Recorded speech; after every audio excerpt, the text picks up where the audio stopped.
Start करते हैं आगे हमारी एक्सरसाइज 4.10 का क्वेश्चन नंबर 10, जिसके स्टेटमेंट वो आपको क्या देता है। अ cyclist travel 48 kilometres at a uniform speed. मतलब देयर इज अ साइक्लिस्ट जो कि ट्रैवल कर रहा है। अब उसकी स्पीड हमें नहीं गिवन, बट हमें यह बताया कि उसने 48 किलोमीटर्स का एक टोटल डिस्टेंस कवर किया। Okay, had he travel 2 kilometres per hour slower he would have taken 2 hours more to perform the journey. मतलब ये कि अगर उसकी speed, initial speed is still unknown, we don't know, but he said कि अगर उसकी speed 2 kilometre फी घंटा slower होती, लेसर होती, तो उसे 48 किलोमीटर ट्रैवल करने में मजीद 2 घंटे लगने थे। He would have taken 2 hours more, ज्यादा लगने थे। कहता जी how long did he take to travel 48 kilometres. मतलब उसे ओरिजिनली 48 किलोमीटर ट्रैवल करने में कितना टाइम लगा। अब स्टेटमेंट जो है ना, पहले आपने इसको अंडरस्टैंड करना है, देन आप लोगों को जो है वो सोल्यूशन की तरफ जाना ज़्यादा इजी होगा। क्या चीज़ है, 2 बातें आपने ध्यान में रखनी है। फर्स्ट थिंग, वो बात कर रहा है कि उसकी speed, he was travelling uniform speed है, मतलब स्पीड कम ज़्यादा नहीं हो रही। उसने 48 किलोमीटर्स का टोटल डिस्टेंस कवर किया है। ना हमें उसका टाइम पता, ना हमें उसकी स्पीड पता है। लेकिन आगे वो कह रहा है कि अगर उसकी स्पीड, जिस स्पीड से उसने 48 किलोमीटर्स कम किया, अगर 2 किलोमीटर पर आवर कम होती, initially unknown, speed 2 kilometre per hour less है, तो उसे 2 घंटे ज्यादा लगने थे ओरिजिनल टाइम से। Now you have to tell कि उसे ओरिजिनली कितना टाइम लगा, how long did he take, कितना टाइम उसे लगा। कैसे करेंगे इसका सोल्यूशन, हम लोग स्टार्ट करते हैं। हमें एक चीज पता है, उसकी स्पीड अगर किसी भी ऑब्जेक्ट की कैलकुलेट करनी हो, how can we calculate that speed. Simply आप लोगों उसके डिस्टेंस जो वो कवर कर रहा है डिवाइडेड बाय टाइम, उसको कितना लग रहा है उस डिस्टेंस को कवर करने में, you will get the speed. The speed is always obtained जब आप डिस्टेंस कवर्ड को डिवाइड करवा दो the time taken to cover that distance. 48 kilometre हमारा डिस्टेंस था जो उसने कवर किया, स्पीड वाज यूनिफॉर्म, टाइम उसे कितना लगा we don't know, we have to calculate that. अब 48 ओवर टी जो उसकी ओरिजिनल स्पीड थी जिससे उसने ट्रैवल किया कि अपना 48 किलोमीटर का डिस्टेंस कवर करने के लिए। अब आगे वो क्या कहता है, had he travelled 2 kilometre slower. अगर उसकी स्पीड जो कि ये है 48 ओवर टी, उसने 2 किलोमीटर पर आवर स्लो किया होता, यानी कि -2, ओरिजिनल स्पीड से speed 2 kilometre per hour less. Now this is the speed जो अगर से बात शुरू हो रही है, तो देन क्या था, ही वुड हैव टेकन 2 आवर्स मोर, उसे 2 घंटे ज्यादा लगने थे। 2 घंटे ज्यादा का मतलब क्या है कि 48 किलोमीटर पर आवर का डिस्टेंस वो कवर कर रहा था कितने टाइम में, t+2। अगर मैं 2 घंटे ज्यादा की स्पीड निकालूं तो स्पीड तो डिस्टेंस ओवर टाइम थी, बट नाउ अगर के बाद से उसे 2 घंटे ज्यादा लग रहे थे टू ट्रैवल द सेम, यानी उसकी स्पीड 48 ओवर t+2 थी। तो यहाँ पे ये दोनों स्पीड्स एक्चुअली क्या है जी, सेम है। हाउ, दोबारा सुनिएगा मेरी बात गौर से, आप लोगों को ज्यादा क्लैरिटी आ जाएगी स्टेटमेंट के साथ। A cyclist travel 48 kilometre per our uniform speed. Speed हम लोग कैसे कैलकुलेट करते हैं, distance covered in unit time, वो जितना फासला कवर कर रहा है, 48 over tea was its speed. दूसरा वो क्या कहता है, अगर वो 2 kilometre per hour slower speed से मूव करता तो 2 घंटे ज्यादा लगने थे। मतलब अगर स्पीड उसकी कम है तो तब उसे 48 ओवर t+2 उसकी स्पीड होनी थी, जिस स्पीड से वो 48 किलोमीटर कवर कर रहा था 2 घंटे ज्यादा लगाने में।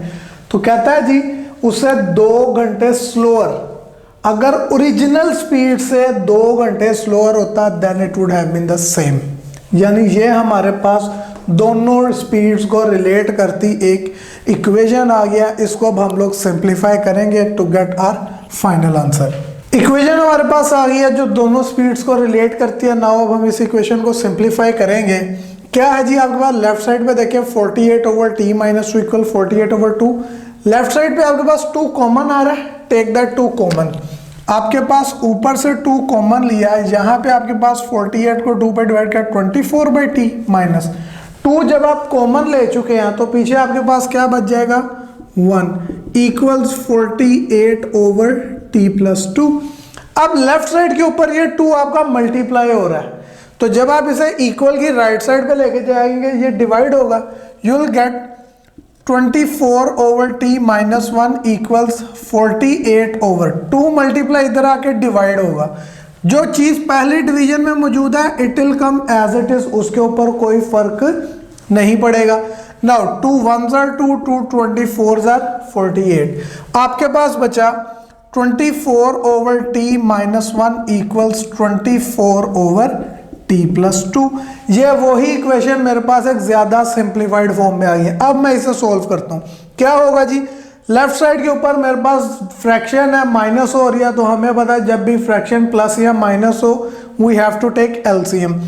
1 के ओवर में nothing, so it means there is 1, so 1 और t का एलसीएम क्या होगा, इट विल बी t। जब आपका एलसीएम और डिनोमिनेटर सेम हो तो numerator comes as it is, उसमें कोई फर्क नहीं आता, माइनस दरमियान वाला साइन। अब आपका एलसीएम और डिनोमिनेटर सेकंड फ्रैक्शन का दे आर नॉट सेम, तो t को 1 पे डिवाइड करें you will get a t। उस जो आंसर है उसको न्यूमरेटर से मल्टीप्लाई करवाते हैं, यानी t 1s are t equals 24/t plus 2 आ जाएगा आपके पास। अब ये दो आपके पास आ गई हैं, फ्रैक्शंस इक्वल है। फ्रैक्शंस को हम कैसे सिंप्लीफाई करते हैं, by doing the cross multiplication thing. क्या जी, लेफ्ट पे t डिवाइड राइट पे जाके मल्टीप्लाई, राइट पे t प्लस 2 डिवाइड लेफ्ट पे आके मल्टीप्लाई, यानी 24 माइनस t से ये t प्लस 2 आके होगा मल्टीप्लाई इक्वल्स 24। जो t इधर इक्वल की लेफ्ट साइड पे डिवाइड हो रहा था राइट में जाके क्या हो जाएगा, multiply and you will get 24t। ये दो ब्रैकेट्स मल्टीप्लाई हो रहे हैं, multiply them 24t's are 24t plus 24 2s are 48 minus t into t will gives you t square plus minus minus t into 2 will give you 2t equals to 24t। ठीक हो गया। अब इसे मजीद simplify करते हैं, क्वाड्रेटिक इक्वेशन बन रही है हमारे पास, क्योंकि वेरिएबल का स्क्वायर आ रहा है, यहाँ पे t as a variable treat हो रहा है। थोड़ा सा सिंप्लीफाई करते हैं, मेरे पास आया है माइनस का t square 24t minus 2t, this will give you plus का 22t and then plus 48 will be equals to 24t। अच्छा ये इक्वेशन हमारे पास आ गई, प्लस का 24t है, उठा के इसको भी इक्वल की लेफ्ट पे ले आए, you will have minus t square plus 22t, ये दोनों वैसे ही प्लस का 24t इक्वल की लेफ्ट पे आके माइनस का 24t प्लस 48 इक्वल्स टू 0 आ जाता है आपके पास। अब यहाँ पे माइनस टी स्क्वायर तो वैसे ही सेम वेरिएबल्स में आपके पास आ रहा है, 22t minus 24 will gives you minus 2t। Opposite science हो, वी डू द सब्ट्रैक्शन, 22 में से 24 में से 22 निकाले 2, और सब्ट्रैक्शन पे हमेशा बड़ी वैल्यू का साइन आता है, प्लस 48 इक्वल्स टू 0। ये हमारे पास आ जाती है स्टैंडर्ड क्वाड्रेटिक इक्वेशन। प्रेफरेबली हम लोग जो स्क्वायर वाली टर्म होती है उसका कोएफिशिएंट प्लस में रखते हैं। सो आप क्या करें, यहाँ से माइनस कॉमन ले लें तो अंदर सारों के sign change, it will become plus t square, minus 2t हो जाएगा प्लस में, प्लस वाली हो जाएगी माइनस 48 इक्वल्स टू 0। लेफ्ट पे माइनस मल्टीप्लाई, राइट पे जाके divide, so 0 over negative will give you again 0, so you will have t square plus 2t minus 48 equals to 0 which is your standard form of the quadratic equation. अब यहाँ पे आप लोग देखें quadratic equation बन गई है, कैसे हम लोग सोल्व करते हैं, आप लोगों ने 3 तरीके पढ़े हुए हैं from the start of unit 4। What were they were factorisation, completing square and quadratic formula. हम इन तीनों में से फैक्टराइजेशन को अडॉप्ट करते हैं। क्या तरीकेकार था, the first and last term comes as it is equal 0 रहेगा वैसे, क्योंकि उसका हमारी फैक्टराइजेशन से कोई ताल्लुक नहीं है। अब तरीकेकार, दोनों को मल्टीप्लाई कर लें, you will get minus 48t square. मैंने दरमियान वाली रकम को 2 टर्म्स में ब्रेक करना है, on multiplying them I need to get 48, और 48 के साथ नेगेटिव का साइन है, तो इट मींस जब मैं उन दोनों को माइनस करूं तो मेरे पास प्लस का 2 आना चाहिए। मल्टीप्लाई करने पे माइनस 48 और दोनों को माइनस करने पे आई शुड गेट प्लस का 2। सो जब आप उसके रीजनेबल फैक्टर्स देखेंगे यू विल गेट प्लस का 8t एंड माइनस का 6t, because 8 minus 6 you plus 2। Plus minus minus 8 6 48, तो ये हमारे दो फैक्टर्स आ जाते हैं। क्या तरीकेकार, चार टर्म्स हो गई हैं तो हम दो दो के पेयर में से कॉमन लेते हैं। फर्स्ट टू में देखिए टी स्केयर और 8t, इन दोनों में t कॉमन आ रहा है, स्केयर में से एक कॉमन, एक t बच गया। सेकंड प्लस सेकंड टर्म में से t कॉमन ले चुके हैं तो क्या बच जाएगा आपके पास 8। नेक्स्ट टू में देखें 6 के टेबल में 48 आता है, यस 6 8 आर 48, तो यहाँ पे माइनस का 6 कॉमन लें, फर्स्ट टर्म में बच गया t। आपने नेगेटिव साइन कॉमन लिया तो नेगेटिव साइन कॉमन लेने पे क्या होता है, हमने देखा है कि जब भी माइनस साइन कॉमन ले तो अंदर वाली वैल्यू का साइन चेंज हो जाता है। और 6 के टेबल में 48 कहाँ पे आता है, 6 8 are 48 equals to 0 will remain same. Bracket में t प्लस 8 आपका सेम आ रहा है, इट मीन्स जो फैक्टर्स आपने चूज किए हैं दे आर करेक्ट वंस। अब माइनस से पहले मेरे पास ये एक रकम है, माइनस के बाद ये एक रकम कंसीडर हो, क्यों, क्योंकि it is basically multiplication of two numbers. तो इन दोनों के अंदर मेरे पास t प्लस 8 कॉमन आ रहा है, take that t plus 8 common, पहली टर्म में से बचेगा t, दूसरी टर्म में से बचेगा -6 and it will be equals to 0। Now दो फैक्टर्स की प्रोडक्ट जब 0 होती है तो उसका क्या मतलब है, इसका मतलब either first factor is equals to 0 और t minus second factor is equal to 0, या हो सकता है कि दोनों ही 0 के इक्वल हो, क्योंकि मैथ में और मीन्स द 3 पॉसिबिलिटीज। प्लस का 8 राइट पे जाके क्या हो जाएगा आपका माइनस का 8, और यहाँ पे माइनस का 6 इक्वल की राइट साइड पे जाके क्या हो जाएगा प्लस का 6। तो मेरे पास t की दो वैल्यूज आती हैं, कौन कौन जी, -8 एंड +6। मैंने किसको चूज करना है, these two are not the answer, दोनों ही आपके आंसर्स नहीं है। क्यों, क्योंकि t क्या था हम लोगों ने लिया था, t वॉज द टाइम, उसे कितना वक्त लग रहा था, एंड वी ऑल नो कि टाइम कभी भी नेगेटिव नहीं हो सकता। तो इट मीन्स के माइनस वाली वैल्यू को हम लोग ओमिट कर देंगे, स्किप कर देंगे, by stating that as time can never be negative, time कभी भी नेगेटिव नहीं हो सकता। सो जो t इज इक्वल्स टू 6 है और हम लोग टाइम को आवर्स में कैलकुलेट कर रहे थे, this will be our answer for the question. Question number 11 की स्टेटमेंट क्या है, the area of rectangular field is 297 square metre. Rectangular field की बात हो रही है, हम एक रेक्टेंगुलर फील्ड कंसीडर कर लेते हैं कि फर्ज किया ये हमारी वो रेक्टेंगुलर फील्ड है।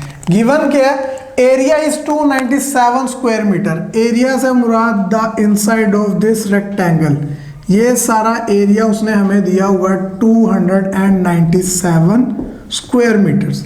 नेक्स्ट वो क्या कहता है, had it been 3 meters longer, had it been 3 meters longer and 1 meter shorter, मतलब कि अगर मेरी इस रेक्टेंगल की जो लेंथ है वो कहता है ये लेंथ 3 मीटर लंबी होती, initially we don't know what was it, अगर 3 मीटर लंबी होती मजीद एंड 1 मीटर शॉर्टर, और इसकी जो विड्थ है वो कंपैरेटिवली नॉट दिस बट इतनी 1 मीटर शॉर्टर होती, ये जो ओरिजिनल से है 1 मीटर शॉर्ट होती, तो then area would have been 3 metre square मोर।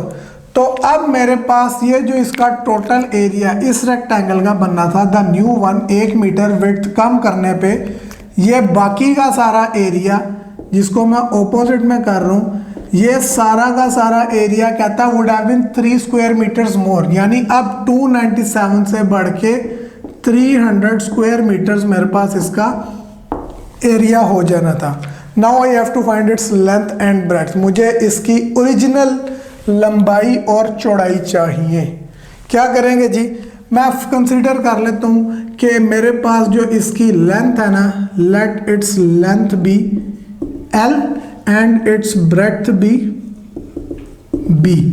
जब लेंथ और ब्रेड्थ कंसीडर कर लिया, उसने हमें क्या कहा हुआ है, original area was 297 metre square, यानी कि देन द कंडीशन इज कि length into breadth gives me 297 metre square, क्योंकि रेक्टेंगल के एरिया का फॉर्मूला क्या होता है, लंबाई ज़रब चौड़ाई, लेंथ इनटू ब्रेड्थ। नई कंडीशन क्या है कि अगर 3 मीटर लॉन्गर, यानी कि if its length was 3 metre longer than the original and 1 metre shorter, यानी उसकी ब्रेड्थ 1 मीटर कम होती ओरिजिनल से, then the final area would have been 3 metre square more. किससे मोर जी? 297 से, यानी कि नया एरिया 297 प्लस 3 मीटर स्क्वायर होना था मेरे पास अगर लंबाई और चौड़ाई में ये चेंजेस होते। तो यह मेरे पास आ गए। अब ये मेरी क्या इक्वेशन बन जाती है? It will become L plus 3 times B minus 1 equals 300 metre square. This will be my new area if it had been 3 metre longer and 1 metre shorter. अब इन दो इक्वेशंस को हम लोग सिंप्लीफाई कैसे करेंगे? आपने ये पहले भी की हुई है प्रीवियस एक्सरसाइज के अंदर। फर्क क्या था कि वहां पे हम लोग LB नहीं, वहां पे हम लोग XY वेरिएबल्स को यूज करते थे, और यहां पे भी x plus 3 times y minus 1 equals to 300। इन वेरिएबल्स के साथ आपने ये इक्वेशंस पहले सोल्व की हुई हैं। फर्क क्या आ रहा है कि मैं क्वेश्चन के अकॉर्डिंगली उनकी जो नोटेशंस हैं, जो नाम है, वो मैं चेंज करता जा रहा हूँ। इससे अलावा और कोई फर्क इस क्वेश्चन में नहीं है। They are like the previous once.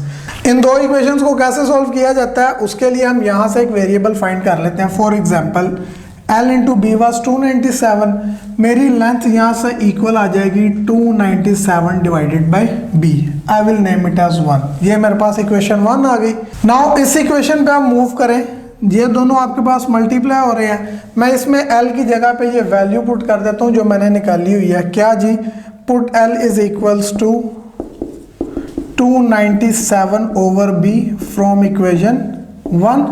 तो ये मेरे पास क्या बन जाएगी? It will become 297 over B plus 3 times of B minus 1 equals to 300। ये मेरे पास इक्वेशन आ जाती है जिसके अंदर ब्रेड्थ वेरिएबल हमारा यूज हो रहा है। अगर आप यहाँ पे देखें तो आपके पास 3 कॉमन आ रहा है ऊपर।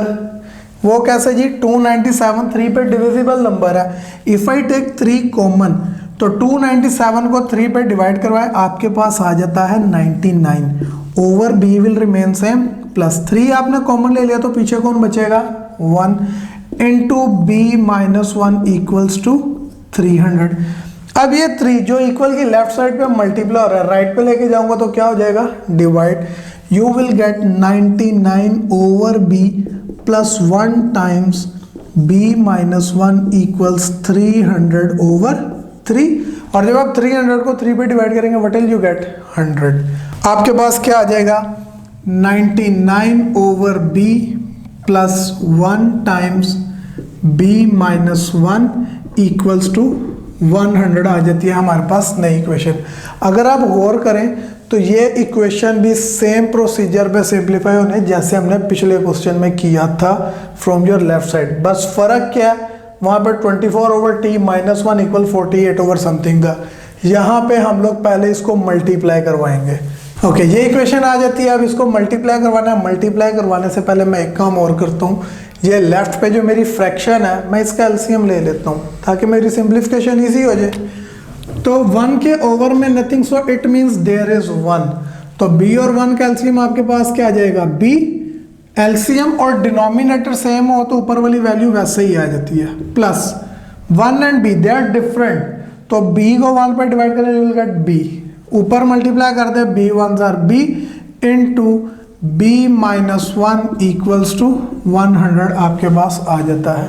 अब लेफ्ट पे ये B डिवाइड हो रहा है, राइट पे जाके क्या हो जाएगा?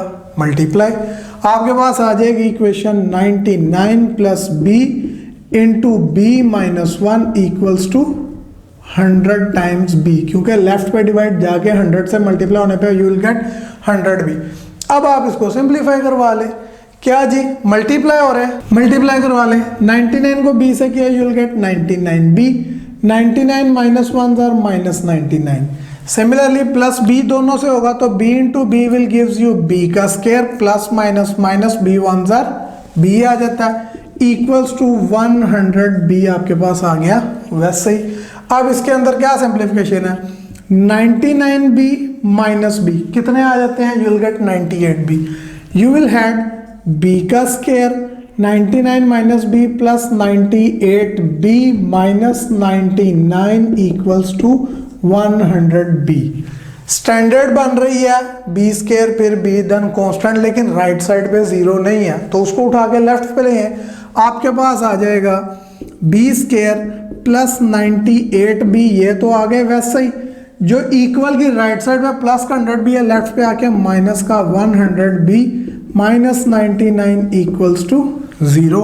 आपके पास आ जाएगा बी स्क्वायर 98 माइनस 100 कितने होते हैं जी, you will get minus 2b and then minus 99 equals to 0। Quadratic equation आ गई आपके पास, स्टैंडर्ड फॉर्म के अंदर है। कितने तरीकेकार आपने सीखे हुए हैं, 3। कौन कौन से, factorisation, completing square and quadratic formula. हमारे लिए कन्वीनियंट कौन सा है, फैक्टराइजेशन, क्यों, टाइम सेविंग है। ओके, क्या तरीकेकार था, पहला और आखिरी नंबर वैसे ही इक्वल टू 0 का हमारी फैक्टराइजेशन से कोई ताल्लुक नहीं तो वो वैसे ही आ जाएगा। दोनों को मल्टीप्लाई करके रफ में लिखे will get minus 99b square.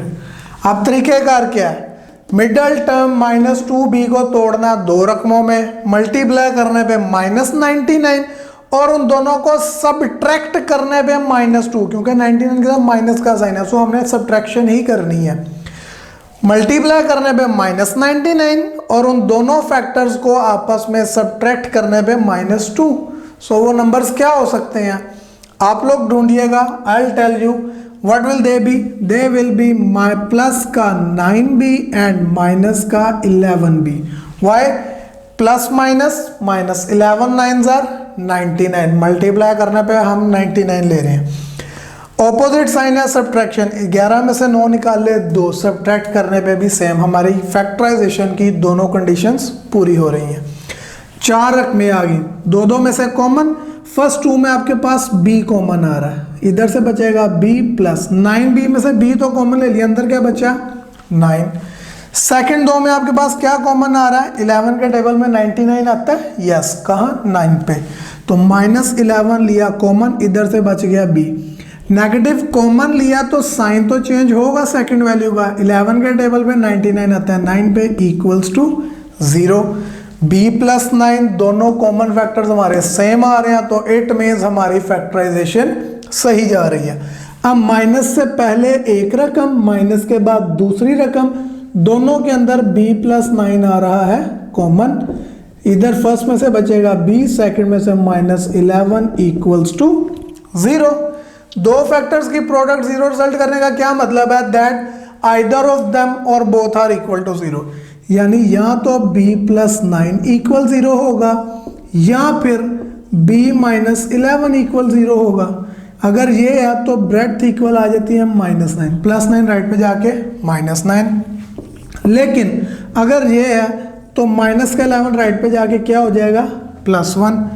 अब b क्या थी, चौड़ाई है, फिजिकल क्वांटिटी है, तो नेगेटिव तो नहीं हो सकती ना, क्योंकि हम कोई भी मेजरमेंट को नेगेटिव नहीं कह सकते, तो इट मींस ब्रेड्थ नेगेटिव नहीं हो सकती, तो हम लोग कौन सी वैल्यू लेंगे, पॉजिटिव की 11। So you will write as, जो ब्रेड्थ है it can't be negative, can not be negative, तो जब चौड़ाई नेगेटिव नहीं हो सकती हम कौन सी वैल्यू लेंगे, पॉजिटिव की।